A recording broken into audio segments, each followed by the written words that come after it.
What's up, you guys? I'm Dan. This is Frugal Not Cheap. Today we'll look at the various levels of FIRE. That's financial independence, retire early.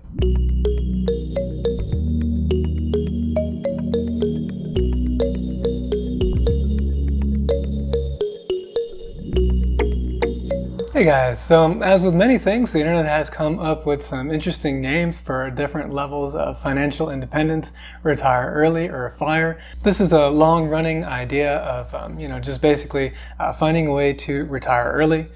Goes, way back, of course, forever probably. But, in more recent history, there have been books from Vicki Robin and her partner, this guy, Dominguez, Your Money or Your Life. Sure, there have been many others that are maybe less well known or I just haven't heard about. But the one that really got me into this whole idea was Mr. Money Mustache, who has a very famous blog where he developed this kind of persona of being this frugal sort of do-it-yourself, jack-of-all-trades, stoic kind of persona. Anyway, really fun, good reading. Obviously, the character takes it a lot further than the person, Mr. Money Mustache, probably. But what had been going on in these, I've always known how to save money. In fact, I've told you before that when I was working as a nonprofit credit counselor, my first job out of undergrad, I took a little break between undergrad and grad school.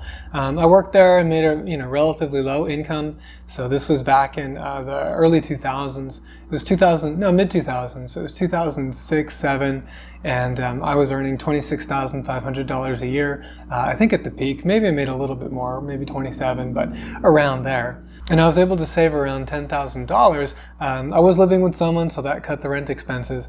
But, still, I knew how to save money, but I just didn't really have a goal. So I would always save, and then at some point I'd wonder, I don't know, I just find ways to blow the money, basically, right? So reading Mr. Money Mustache, I got this idea about early retirement, or at least financial freedom, and how, the shockingly simple math, the higher savings rate, the faster you can get to financial independence and to early retirement, because the more you're saving, then of course the less you're spending, right, relative to your income. And so, with a decent income, you could get this done in 10 to 15 years, something like that, maybe 20 at the outside, rather than a traditional work life, which is much longer, right? So this was really exciting, really got into the blog and really kind of buckled down. And I'd already been really into personal finance, so it really fit. But as we talked about on the internet, there's sort of different levels to FIRE and sort of different approaches. And so we'll go over those today. I think they're kind of fun, but not only just fun, we're also going to do the math to figure out what it would take someone that's earning, I picked $50,000 a year in order to make, to achieve these different levels. So again, though, we should probably define terms. So, we'll go over FIRE. So the first part is financial independence. And that's basically just the idea that through passive income, you'd be able to be financially independent. You wouldn't need to work anymore. So this can be stuff that's sort of semi-passive, like being a landlord and using a property management company. Often it's through some kind of an investment. I think Vicki Robin, Your Money in Your Life, at that time bond yields were quite high. So they were doing a lot of bonds back then. More recently, it's been a lot more of stock portfolios and that kind of thing. So that's financial independence. And then the RE part is just retiring before the traditional age of around 65. Now I guess they pushed that back to 67. So for all the terms, I picked terms that have a Reddit community that has developed, even if there aren't that many members. I thought that was kind of useful, and they often have a little description of kind of what that term's all about. So the first one is one I hadn't really thought much about. It's called slow fi. So obviously this is the idea of more slowly but still striving for financial independence. So it says a community based on saving and investing on the road to financial independence, but in a slower fashion. The theory behind this move is that the journey should be as memorable as the destination. As of the date of this filming, they've only got 43 members, so it's not exactly a thriving community. And I can kind of see why, because the idea is that you should enjoy the journey. And depending on how much you're enjoying the journey, you're basically just doing what everybody else is doing, right? The average person. So not really anything going on there. But I guess there's some intentionality about trying to get to financial independence. I don't know. So I was thinking, how are we going to model this slow fi? and I looked around at different retirement calculators. I wanted to find something that had just an easy interface where we could quickly adjust, whatever the figures are that we needed for this. And I found one at Bankrate. Their retirement calculator looked pretty good. And so for all these, I thought it'd be best just to start with someone young, just starting their career. So this is at the age of 22. I'm assuming they've gone to undergrad. They're going to retire at 65. We could have pushed it to 67, but we'll keep it at 65. They're making $50,000 a year, and I'm assuming that they'll need $40,000 a year in retirement. That's in today's dollars, so everything's going to be in today's dollars. You can kind of forget about inflation, it's all built in. And we've given their life expectancy at about 90, so they only need 25 years of retirement income. And so using a relatively conservative rate of return of 7%, I wanted to see what would be the minimum amount that this person would need to save in order to reach that retirement. So this would be like the super slow fi. I don't know.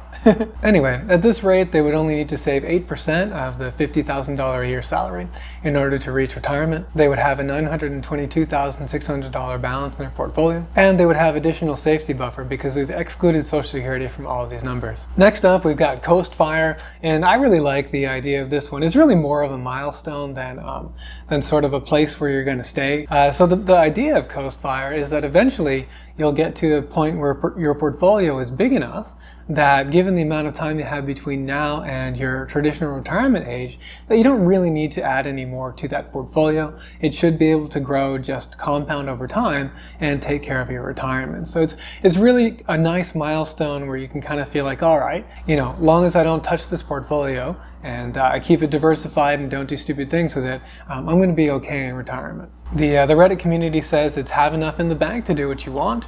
This is a place for people who have reached or are interested in reaching the milestone of Coast Financial Independence Retire Early. Coast Fire is all about using your savings to unlock freedom before hitting regular fire.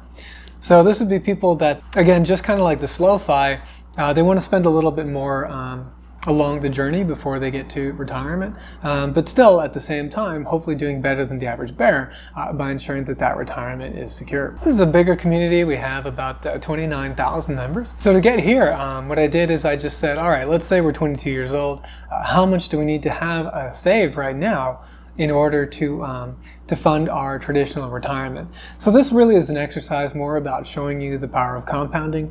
Don't expect anyone to graduate from undergrad with student loans and magically have 53 grand in their portfolio. But this gives you an idea that it really doesn't take all that much savings early on in your career in order to secure your retirement later on. So again, that $53,000 would grow to over $900,000 by the age of retirement and would fund our retirement of $40,000 a year. Next is another one of my favorite terms, which is barista fire. Now, I don't really have any interest in, slinging coffee, but the idea is, it doesn't have to be a barista. The idea is it's a relatively casual job that, is relatively easy to get, hopefully, that you could do for a while your portfolio is growing and funding maybe partially part of your lifestyle, but not the entire thing. So the idea is that instead of just working at a high income and saving at a very high rate for a short period of time, that you might be able to chill a little bit more along the way by having a job that pays less for some of those years. So you're extending your working period, but maybe at a lower stress level. Like someone might want to shift away from a very high stress career, for instance. That's one idea. It's kind of funny, all it says in the community is they link you to a YouTube video and it says we're looking for the least possible amount of responsibility. So I guess they view the barista job as pretty cushy. I guess in some places it could be, they look pretty busy at Starbucks to me, but maybe like a local coffee shop or something like that, it might not be so bad, I don't know. For this one though, unfortunately, none of the calculators that I looked at really worked well. Some of the purpose-built barista fire calculators, I plugged in my numbers and I thought they didn't make any sense at all. So I just built a scenario, and it just so happened that using the first values I put in, it came out to fund the $40,000 a year retirement. So that was pretty cool. So in this one, it assumes that we're going to work at our $50,000 a year job from the age of 22 to the age of 35.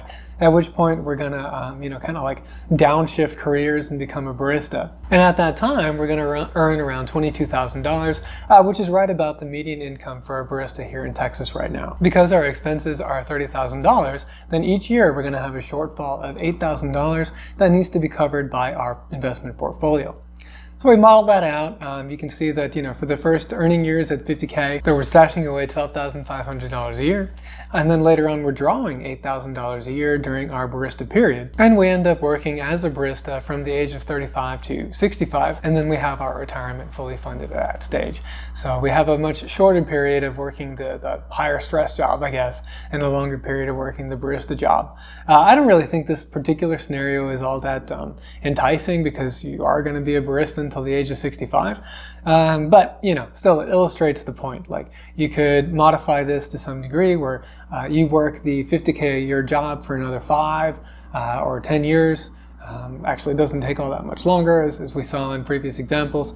And then you have a shorter period of barista fire. Next, we've got a community that's much more near and dear to my heart, which is the lean fire community. So again, this kind of goes along with a lot of the Mr. Money Mustache ideals of minimalism, stoicism, and frugality, anti-consumerist as well. And they say this is about retiring before the age of 60, so that would make it a bit early, with less than $47,000 if married per year, or $23,000 for an individual.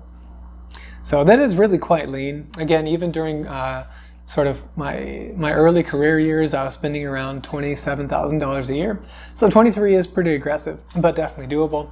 And we can see here this community is much bigger at 241,000 members. It's also older, made back in 2015. So for a 22-year-old to reach lean fire, saving the 25%, which I think is a reasonable goal, they're saving 10 grand a year, they'd actually be able to reach lean fire by the age of 49. So by that point, they'd be able to fund expenses of $23,000 a year, which is the 46% of their current $50,000 income. And the portfolio required to do that is $860,000. So a little bit smaller than the other ones we were looking at before, but not that much smaller, because our retirement horizon is much longer. If we're retiring at 49, then we've got about 45 years or so that we need to be able to fund in retirement. Now we've got a couple of communities that I don't align so much with. I don't know. I just don't need a whole lot of fancy stuff, I guess. Right? Or I find ways to get a small amount of fancy stuff, and it's really not all that expensive to do that. But the next community is called Fat Fire. I do like their logo here with the pig with its butt on fire. It's pretty funny. All it says about the community is retire with a fat stash, so that's great as well.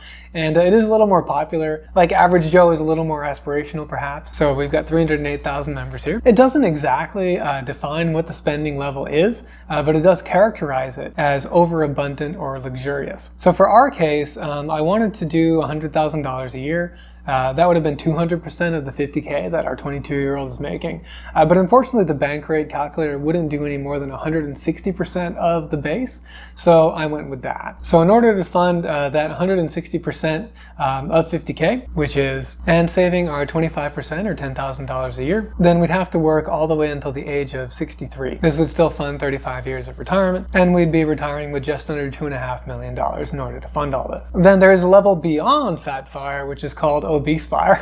They don't have a cool logo. They just say it's early retirement with over $10 million. Of course, each million can fund $40,000 a year according to the 4% rule.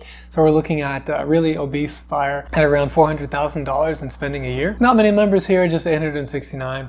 But it really just goes to show more that the term is out. So here again with bank rate, we couldn't go anywhere beyond 160,000. But I did want to see how long our poor chap would have to work at his 50K a year job in order to get that $10 million portfolio. And they would have to work until the age of 83. But they would achieve that $10.17 million portfolio by that age. So those again are all the different levels of fire, I guess. I'm somewhere in between lean fire and fat fire, just maybe regular fire. I don't know what you can call it, but probably more towards the lean side, even though I've gotten a little bit soft here in my later 30s, I guess. What level of fire are you aspiring to? If you're aspiring to fire at all, or are you just into financial independence, or are you just going to YOLO it? Let us know in the comments below. Hope you liked today's video. If you did, please hit the like button and consider subscribing. Thank you very much for watching, and I'll see you in the next video.